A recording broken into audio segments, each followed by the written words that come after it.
Then, huh? Is Arsenal? Come on.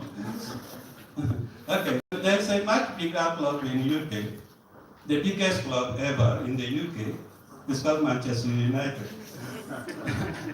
But let me tell you a story. Something happened with Manchester United in 2013 when Alex Ferguson retired. They brought another guy called David Moyes. That guy came in, and he thought he came in to fix everything. He needed a turnaround. Coaches started firing all, and then we know the story. I will not go into what is then. So, just it's important as a research and policy organization to start with why, and to make sure that we are responding to the right question. What is it the need? What's the need there that we are responding to? Second thing, and I'll go quick on that one, is perception.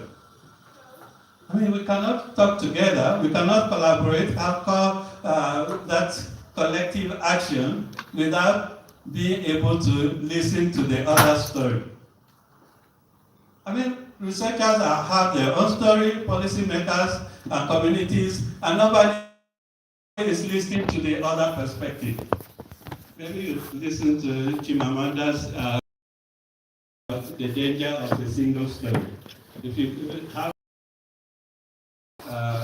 YouTube and ask the danger of a single story.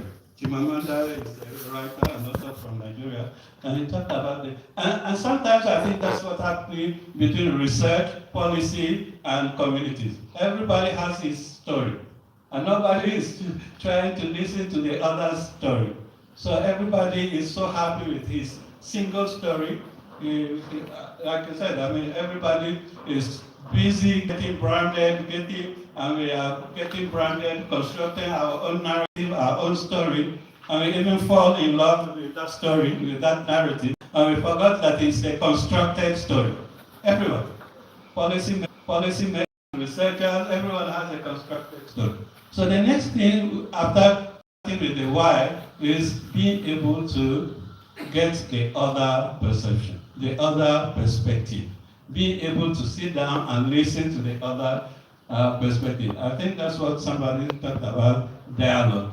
So being able, and I can just, you can find out there is a study that was done by a professor at Harvard Business School, Professor Reifer. What he did simply is he found out teams of people and gave everybody the same set of facts about the company, the same evidence about the company. But he told some people, you guys are going to act as the buyers. You guys are going to act as the sellers. And he asked everybody, every team, to come together and assess the value and give a value to the company. But he had an independent valuation for the same company. The same evidence to everybody. He said, when you are valuing, don't think about yourself as a seller or a buyer. Just objective value. What did he find out?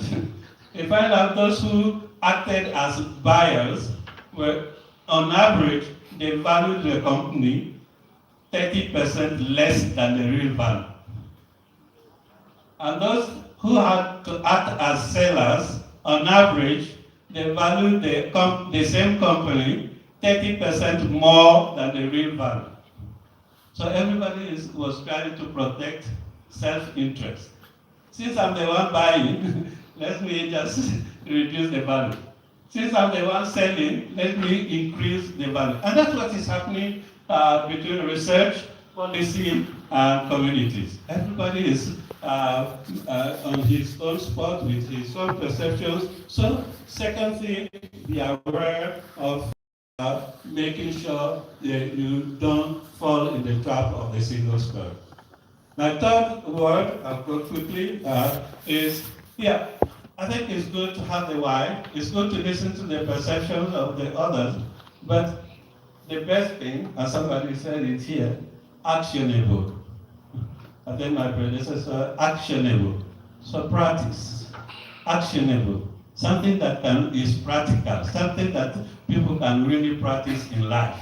I think that's what people are looking for. However, sometimes what researchers and science I always discuss with my colleagues here, and they say, this is best practice. There's no best practice, right? At least in the policy field. Because somebody's best practice is somebody's yesterday practice, right? What you are saying today, best practice, is what somebody did yesterday and is trying to improve on. So it could be a good practice, but listen to what is emerging. Emerging practice is different. What is happening? What are people's needs? Like I said, this is a nice quote from Yoribera. Maybe those who just follow baseball might not know him. But he said in theory, practice and theory are the same. In practice, they are different. In theory, practice and theory are the same. In practice, they are different, right? So sometimes I think it's important, like I said, sometimes not to try to win the wrong game. Because I mean, in the policy space, what is really lacking is really people being able to listen to what is emerging, not to copy and paste policies, because that's what is happening most of the time. This is a best practice. This is a nice policy that was done in the US, that was done in Europe, that was done in Botswana. Something worked in Botswana, let's copy and paste. Even policymakers, even my team, right? Sometimes, right? Bella, I'm not saying you are doing it. I said, even among ourselves, we sometimes think, okay, let's just, when we do policy analysis, we just look at what is good in Rwanda, let's copy paste it in Kenya. So I think that's the last thing I wanted to say, is that practice is important, because in policy making, there is what we call bounded implementability. Not what everything that you do somewhere that can be good practice that can be implemented in another place because of the context. Context is key. So I just wanted to end there by reminding us that as we are thinking of collective action, there are three ingredients. Purpose. Can we define, when we are engaging policymakers, researchers, communities, can we tell them the why? Second, can we be humble enough to listen to their perspective, to listen to their story, to understand their story? And third, can we have something practical, something that is not just theoretical, something that they can test, something that they can really check with reality? If we are able to do that, I think we can work together as a collective to take action for research translation. Thank you.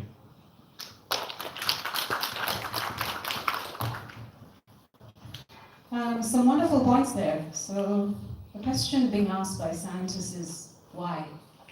As journalists nowadays, our question is, so what?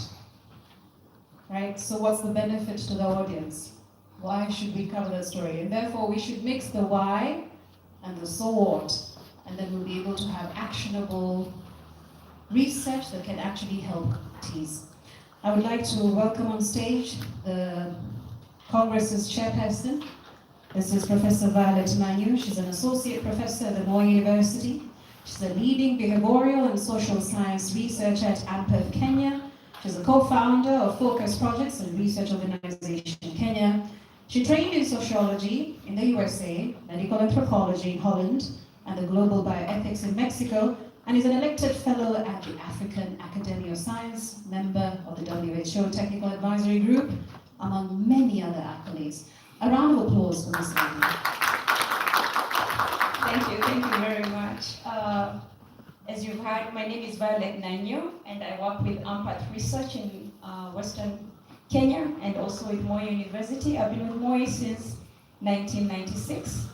My friends keep asking, why did you take application letter? You've been in the same place forever, but yeah. I think I want to confess, it's the research and the mentorship. The journey I started with some of my students has kept me there. So I have a few slides.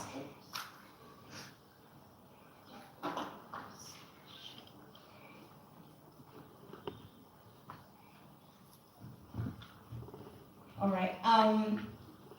When I was told, the first time I heard about this event, I said, this is so important, we all need to come together.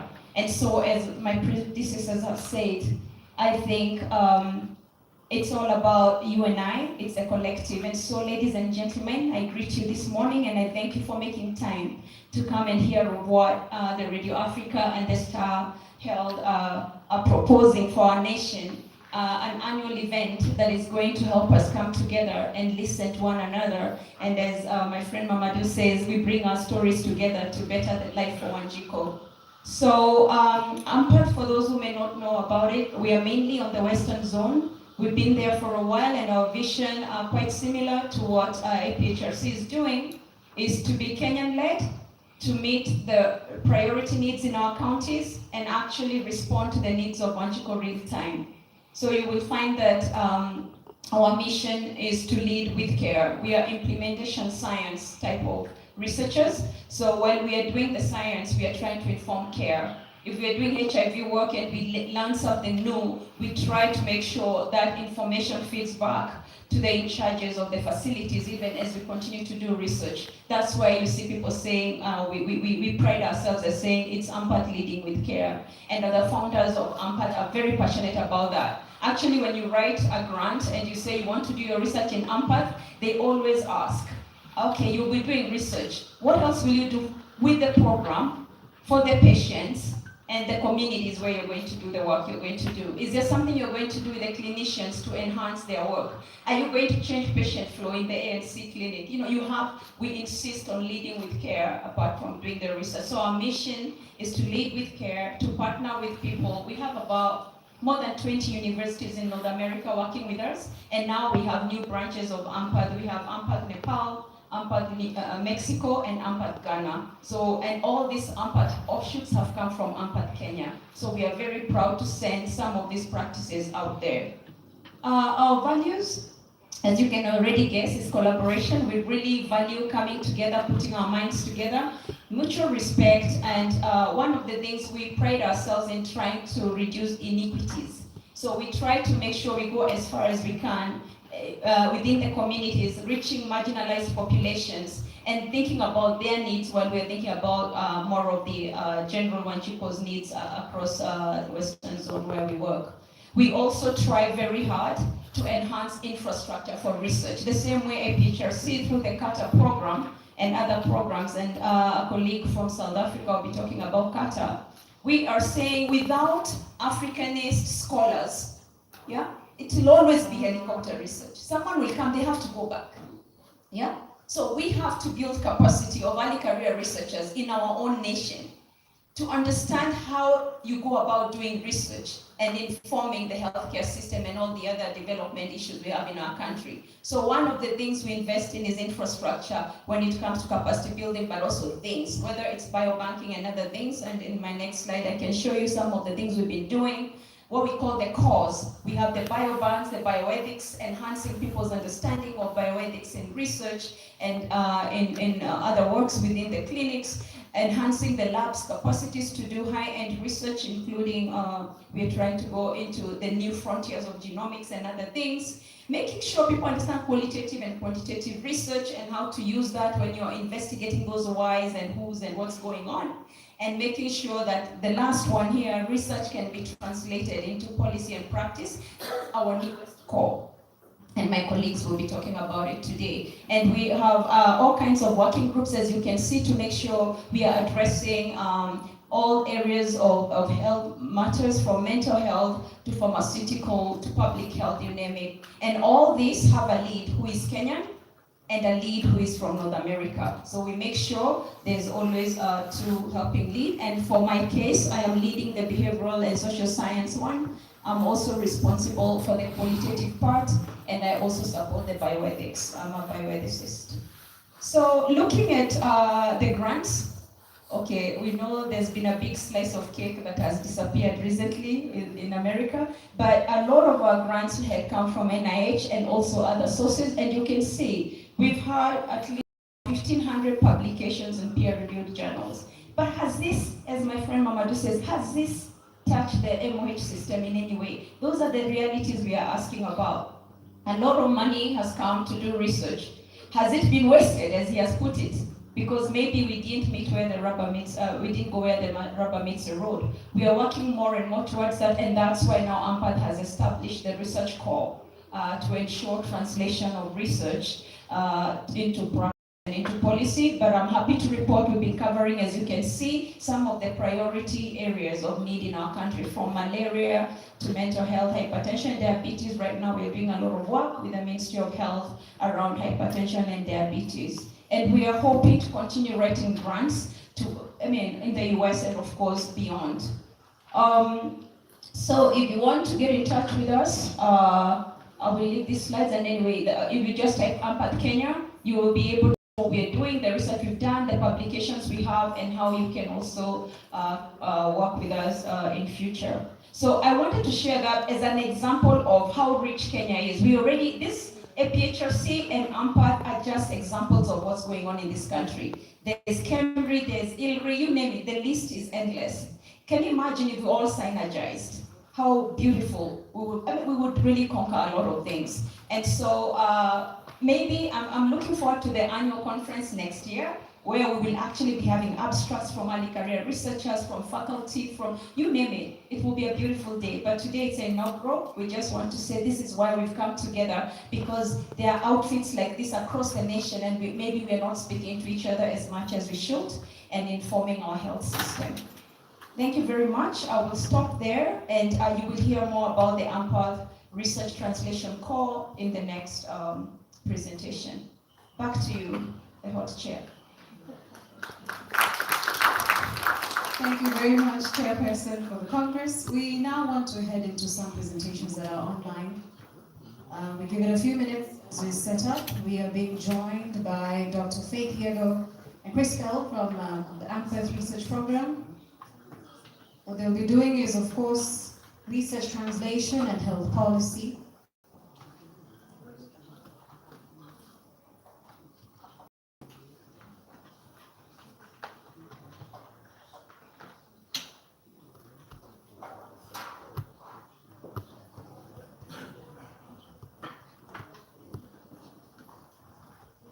Could we have some music as we set this up? Thank you.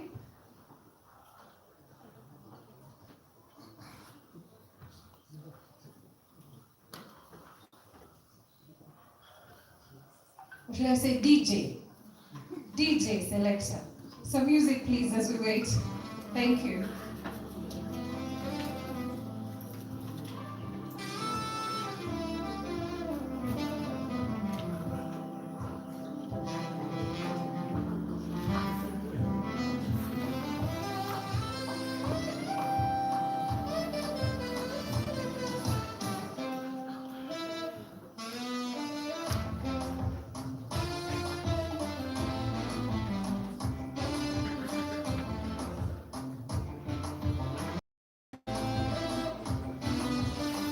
Maybe as we wait for that to be said, it's a little housekeeping. And when you step up the stairs, there's a powder room straight ahead. The gents and the ladies are there. And I hope all of you are now on our Wi-Fi.